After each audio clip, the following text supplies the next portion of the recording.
Hello everyone, Jai Swaminarayan.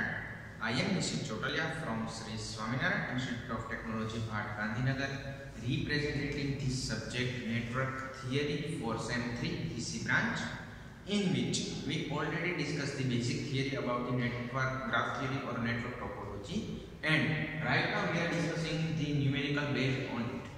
सो previously हमने क्या देखा है कि भाई नेटवर्क टोपोलॉजी या फिर नेटवर्क ग्राफ थियरी में क्या आता है कि भाई उसकी जो बेसिक टर्मिनोलॉजी थी और उसके जो इंसिडेंट मैट्रिक्स और उसकी थियरी हमने देख ली, लेकिन जब आपको प्रैक्टिकली ये पूरा न्यूमेरिकल नहीं देखोगे तब तक उसका पूरा फंडामेंटल आपको क्लियर नहीं होता।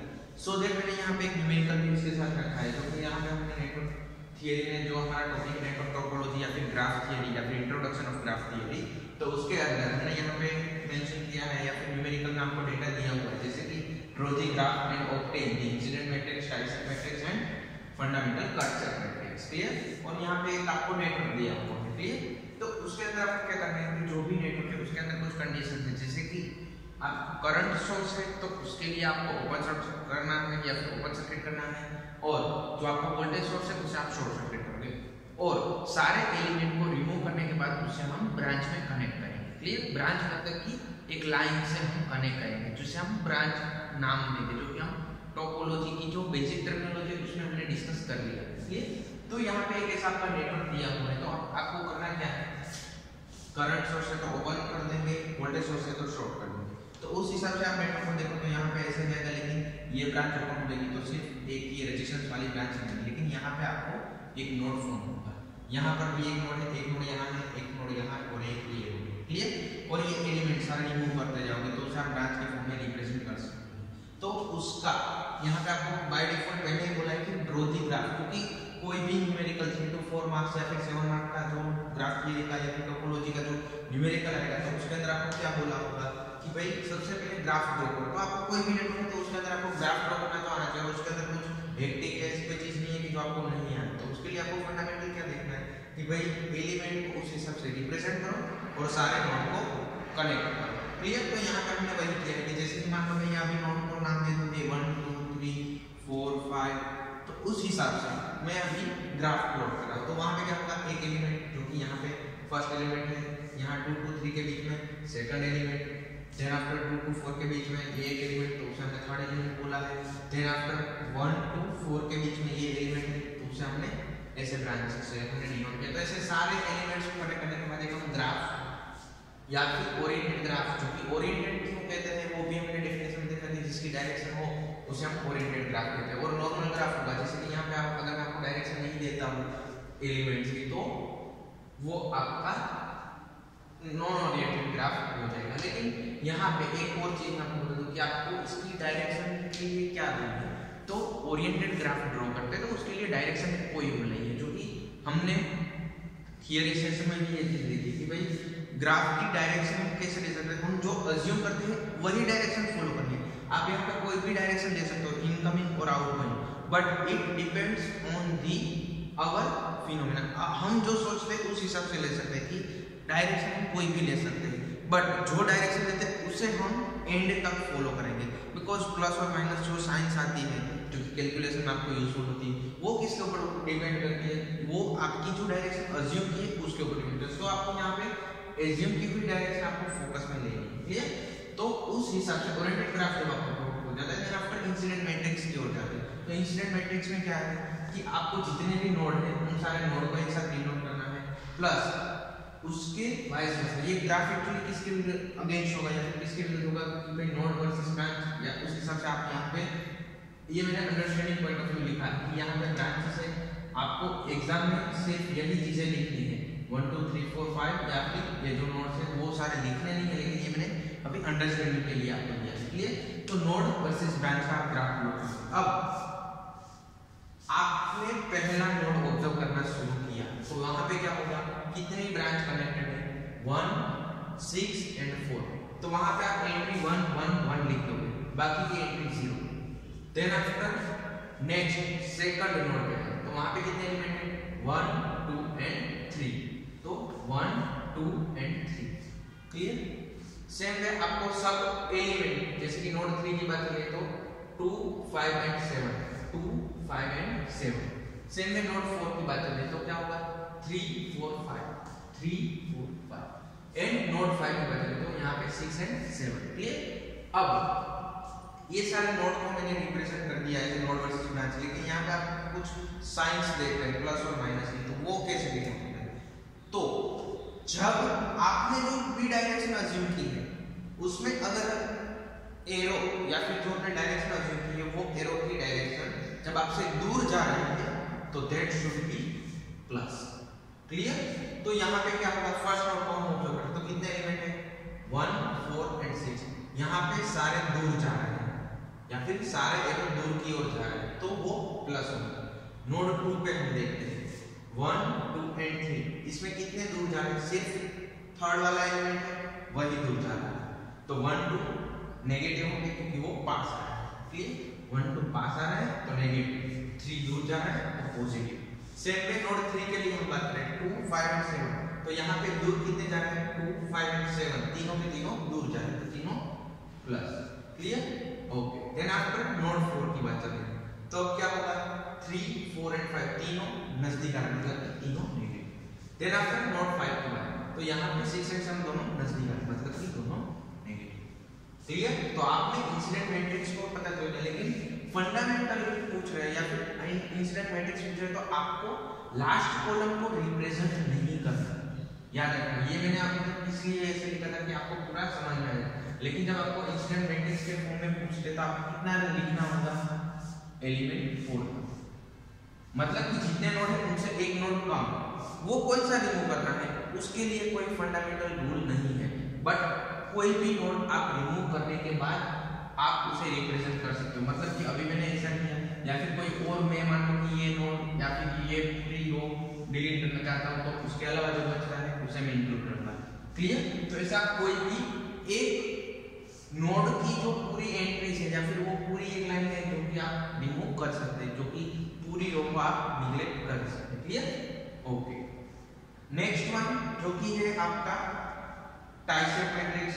उसके पहले एक जो हमने डेफिनेशन देखी थी ट्विग एंड लिंक्स की, तो मैं वो उसके लिए मैंने यहाँ पे ऑलरेडी एक फिगर रखी है, तो उसके ऊपर से मैं आपको ये भी बताना चाहूंगा कि ट्विग किसे कहते हैं, जो कि डेफिनेशन आप ऑलरेडी जानते थे, बट प्रैक्टिकली आपको कोई ग्राफ में ट्विग पूछेगा तो क्या होगा, तो वो इंपॉर्टेंट ब्रांचेस जो कि आपका जितने भी नोड है उन सबको कनेक्ट करने के लिए required minimum required branches to connect the all the nodes which are required in the network। तो मतलब कि यहाँ पे क्या होगा 1 to 2 2 to 3 और 1 to 5। आप कोई भी ले सकते हो, मान लो मैं इसके बदले यहाँ पे ये भी ले सकता हूँ, मान लो कि ये एलिमेंट 2 वाली जो ब्रांच है उसे भी मैं ट्विग में कंसीडर कर सकता हूँ। तो ट्विग मतलब कि वो मिनिमम रिक्वायर्ड ब्रांचेस और उसे क्लोज पाथ फॉर्म करने के लिए जो ब्रांचेस यूज होती है, जो कि ट्विग वाली ब्रांच को हमने डिनोट कर दिया, लेकिन उसे क्लोज पाथ फॉर्म करवाने के लिए जो ब्रांचेस की जरूरत रहती है वो आपकी लिंक बनती है। क्लियर। जो कि 2 4 7 2 4 एंड 7 आप अपने हिसाब से आपको जो चॉइस है आपकी उस हिसाब से भी आप यहाँ पे ट्विग लिंक सेपरेट कर सकते हो, बट याद रखना है क्या कंडीशन है कि minimum required branches to connect the all the nodes, these are called as a twigs. Clear. Okay. और लिंक किसे कहते हैं, to form the closed path which branches are required are known as a links। Clear। then after आप इसी के हिसाब से ये जो आपकी एंट्री है उसे आप ट्विग और लिंक सेपरेट करना चाहो तो कैसे करूंगा कि 1 3 5 एंड 6 की जो एंट्री है उसे एक साइड लिखूंगा जो कि ट्विग, बाकी की एंट्री को अलग से लिखूंगा वो बनेगा आपका लिंक। तो आप उसका भी ग्राफ आपको मतलब मैट्रिक्स फॉर्म कर सकते हैं। Clear. Then after next point जो कि है टाइसेट मैट्रिक्स। तो टाइसेट किसे कहते हैं, तो यहाँ पे मैं आपको बताना चाहूंगा कि 1 2 3 4 5 जो भी हमारे सारे नोड है उसे मैंने ब्रांच से उसी सबको रिप्रेजेंट किया है, लेकिन एक और चीज टाइसेट मतलब कि एक आपका क्लोज पाथ। तो यहाँ पे क्या होगा, जितने क्लोज पाथ बनते हैं उसे मैं यहाँ पे आपका टाइसेट मैट्रिक्स कहूंगा। तो मान लो कि फर्स्ट क्लोज पाथ मैंने यहाँ पे भी कौन सा लिखा है 2 3 एंड 5 मतलब कि कौन सा रहता है 2 3 एंड 5, तो ये क्लोज पाथ अभी मैंने इंक्लूड किया है। क्लियर। ओके। तो ये पार्ट 1 हुआ। सेम मैं इसे भी ले सकता हूँ, इसे भी ले सकता हूँ और पूरे को भी ले सकता हूँ। तो आपके जितने भी नोड है उस हिसाब से कोई भी ले सकते हो, it depends on your choices, but same है जो हमने वहां पे किया था, लेकिन यहाँ पे डायरेक्शन में भी कुछ एक अलग फंडामेंटल रहेगा जो कि क्लॉकवाइज होगा तो प्लस, नहीं तो माइनस। क्लियर? ओके। तो यहाँ पे क्या होगा, मान लो कि हमने ये क्लोज पाथ लिया है, अब इसे मैं क्लॉकवाइज के हिसाब से देखता हूँ। क्लियर? तो यहाँ पे क्या हुआ, ये क्लॉकवाइज की मतलब कि सेम डायरेक्शन में, तो उसको आप ऑपोजिट रिप्रेजेंट करोगे, मतलब कि 5 वाली एंट्री ऑपोजिट रहेगी। क्लियर? देन आफ्टर सेकंड के लिए आप यहाँ पे देखोगे तो दूसरा एलिमेंट आ रहा है 3, जो कि यहाँ पे भी वो भी ऑपोज कर रहा है और सेकंड भी ऑपोज कर रहा है, तो वो दोनों बनेंगे negative. Clear? Okay. Same way अगर आप दूसरे पार्ट के लिए जा रहे हैं जो कि है आपका, मैंने अभी यहाँ पे काफी आप ले सकते हैं, जितने क्लोज पाथ होते हैं वो सारे ले सकते हैं, लेकिन उसमें से एक कम लेने तो मैंने उसकी कन्वीनियंस के हिसाब से मैंने यहाँ पे 3 दिखा है। क्लियर? बाकी आप 4 भी फॉर्म कर सकते हो, 5 भी कर सकते हो, लेकिन यहाँ पे मैक्सिमम 4 ही रिप्रेजेंट होंगे, बाकी रिपीट होंगे, सो दैट मैंने जितने रिक्वायर्ड है वही मैंने यहाँ पे अभी रिप्रेजेंट किए। क्लियर? देन आफ्टर थर्ड जो कि आपका क्लोज पाथ बनता है, जो मैंने यहाँ पे वैसे ऑलरेडी सबके लिए मैंने वो ड्रॉ तो करके दिखाई है कि ये जो कौन सी क्लोज पाथ रिप्रेजेंट है उसके मैंने ग्राफ यहाँ पे सिंपलेस्ट फॉर्म में रिप्रेजेंट किए। उसका एलिमेंट्स को देखोगे तो भी आपको पता चल जाएगा, जैसे कि लास्ट वाला है 1 3 5 6 7, मतलब कि क्या हुआ 1 3 5 6 एंड 7, मतलब कि ये पूरा पाथ। क्लियर? ओके। अब इसे आप एंटी क्लॉकवाइज के डायरेक्शन के हिसाब से देखते जाओ तो आपका फर्स्ट एंड थर्ड वाला मतलब कि ये दोनों। क्लियर? तो ये ऐसे ऐसे आप पूरा क्लॉकवाइज देखोगे तो ये दोनों सेम है, लेकिन 5 6 एंड 7 तो ये यहाँ पे ऑपोजिट डायरेक्शन में जाएंगे। क्लियर? क्योंकि 1 3 5 6 एंड 7 तो ये सब ऑपोजिट है, सो उसके हिसाब से क्योंकि सेम 7 यहाँ पे सेम डायरेक्शन में जा रहा है, आपका जो भी नोट है उसके हिसाब से आप देखो कि यहाँ पे इसके इरिस्पेक्टिव एरिया कैसा है, तो मान लो कि ये नजदीक आ रहा है या फिर दूर जा रहा है। अगर ये क्लॉकवाइज के डायरेक्शन के हिसाब से दूर जा रहा है तो आपको प्लस लेना है, तो माइनस लेना है। तो वैसे आपका मिलेगा ट्राइसेट मैट्रिक्स, जो कि आपका सेकंड पार्ट है, वो भी आपका कंप्लीट हो गया। नेक्स्ट वन जो कि है कट सेट मैट्रिक्स, तो उसके लिए मैं आपको बताना चाहूंगा कि आपने जो ग्राफ ड्रॉ किया है कि ट्विग और लिंक को सेपरेशन के लिए हम यूज करते हैं, उसी ग्राफ में आप कट सेट मैट्रिक्स बना सकते हो। कट सेट मैट्रिक्स के लिए आपको क्या याद रखना है, जो कि कट सेट मैट्रिक्स भी ऐसे ही बनेगा। यहाँ पे क्या होगा, जैसे कि हमने लूप में यहाँ पे नोड आ रहे हैं, अब कट सेट मैट्रिक्स के लिए मैं बात करूँ तो यहाँ पे क्या रहेगा या फिर वो किसके अगेंस्ट रहेगा, तो यहाँ पे जो ब्रांचेस ऑलरेडी कॉमन है कि ब्रांचेस तो यहाँ पे रहेगी रहेगी, लेकिन यहाँ पे कट सेट्स आ जाएंगे, जो कि कट सेट कौन कौन से रहेंगे या फिर कितने हो सकते हैं, तो वो आप जैसे हर एक नोड को कट करना चाहिए, लेकिन उसकी एक कंडीशन है, कोई रिपीट नहीं होना चाहिए। मतलब कि मैं यहाँ से मान लो कि कट सेट स्टार्ट कर रहा हूँ, आप अच्छे से यहाँ पे देखें ना, कट सेट 1 ओके, तो यहाँ पे कट सेट 1 के अंदर कितने एलिमेंट आए 1 4 एंड 6, तो 1 4 एंड 6 यहाँ पे ब्रांच होगी 1 2 3 4 5 6 एंड 7, तो उसके हिसाब से 1 4 एंड 6 के अंदर वो आपको लिखना है। Clear? Same way cut set 2 cut set 3 जितने भी कट सेट बन रहे हैं लेकिन रिपीट ना हो वैसे, तो वो सारे आपको यहाँ पे इंक्लूड करने हैं। तो मान लो एक कट सेट ये हुआ, देन आफ्टर ये cut set 2, then after cut set 3, then after cut set 4, cut set 5 या फिर कट सेट 6, कोई भी आप यहाँ पे max total possible cut set कितने हैं 6, बट सॉरी हाँ, तो यहाँ पे टोटल कट सेट बनते हैं 6, लेकिन हमारे फंडामेंटल कट सेट में एक कम लिखना है, वो आपको याद रखना है और रिपीट नहीं होना चाहिए। क्लियर? तो उस हिसाब से आप यहाँ पे जो भी आपके नोड से दूर जाने वाले हैं उसे आप नेगेटिव करोगे, सॉरी उसे पॉजिटिव करोगे, बाकी के नेगेटिव, तो उस हिसाब से इसकी भी आप एंट्री प्लस और माइनस हो जाएगी और एंट्री आपको पता चल गई है। जैसे कट सेट 2 अभी मैं आपको फिर से रिपीट कर दूं, तो इसमें कौन कौन से एलिमेंट है 2 7 एंड 5, देन आफ्टर ये कट सेट ले लो, तो मान लो 1 6 3 5, ये कट सेट अगर मैं लेता हूं तो उसके लिए रहेगा 2 7 3 एंड 4, सेम में ये कट सेट लेता हूं तो 1 2 3, देन आफ्टर 1 2 3 4 5 एंड 6, तो इतने जितने भी पॉसिबल कट सेट है वो सारे आप एक साथ मेंशन कर दो, देन आफ्टर उसका आप मैट्रिक्स फॉर्म में रिप्रेजेंट कर दो, तो वो बन जाएगा आपका fundamental cut set matrix. Clear? तो ये जो अभी तक हमने बातें डिस्कशन की तो वो किसके बेसिस पे थी कि जो भी आपको नेटवर्क दिया है उसका ग्राफ प्लॉट करना है, then after incident matrix, then after twig and link separation, tieset and cutset. इसके अलावा न्यूमेरिकल इसमें नहीं पूछे जाते हैं, जो कि हम थियरी में जानते हैं कि हमने काफी थियरी उसकी देखी है, लेकिन वो सारी ये क्वेश्चन इसलिए मैं आपको बोल रहा हूँ कि ये इतना इंपॉर्टेंट है क्योंकि ये 7 मार्क का नॉर्मल क्वेश्चन आता है जिसके अंदर नॉर्मली ये 2 या 3 चीजें पूछी हुई होती है, लेकिन उन सारी चीजों को आप एक ही एग्जाम्पल करोगे तो आपको ऑलमोस्ट सारे फंडामेंटल क्लियर हो जाएंगे कि हाँ भाई इसमें क्या पूछ सकते हैं, कितनी जरूरत है और में क्या आना जरूरी है।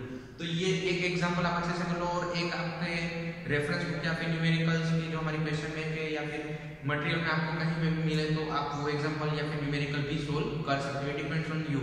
बट एक और न्यूमेरिकल आप अपने हिसाब से देखना ताकि आपको इसके अंदर कोई डाउट ना रहे, क्योंकि ये 7 मार्क का सिंपलेस्ट एग्जांपल है, या फिर आपको इसकी थियरी पूछे तो उसकी थियरी में भी आपने जो डेफिनेशन हमने ऑलरेडी डिस्कस कर ली है वही आएगी, या फिर ये न्यूमेरिकल रहेगा। क्लियर? 3 to 4 मार्क्स के लिए सिर्फ इंसिडेंट मैट्रिक्स एंड ग्राफ पूछते हैं।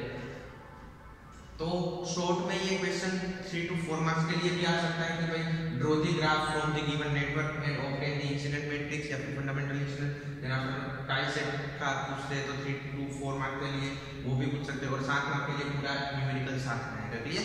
तो यहाँ पे मैंने पूरा न्यूमेरिकल इसलिए सोल्व करवाया ताकि आपको इसके बेसिस पे आगे प्रैक्टिस करनी है तो आप आगे कर सको और आपका कैरी फॉरवर्ड हो सके, या फिर इस यूनिट का जो मैक्सिमम वेटेज है कि भाई 7 मार्क का एक न्यूमेरिकल नॉर्मली आता है, या फिर 7 मार्क की उसकी जो डेफिनेशंस का टॉपिक है वो भी आता है, तो वो आपके लिए इसलिए काफ़ी इजी हो जाएगा कि भाई इस पे डेरिवेशंस भी इजी है, और यहाँ पे जो आपने न्यूमेरिकल देखा तो आपको शायद इसमें भी कोई डाउट नहीं होगा। टिल देन अगर आपको फिर भी कोई क्वेरीज है तो आप मुझे पूछ सकते हैं। Till then have a nice day. Thank you. Jai Hind, जय भारत, जय स्वामी।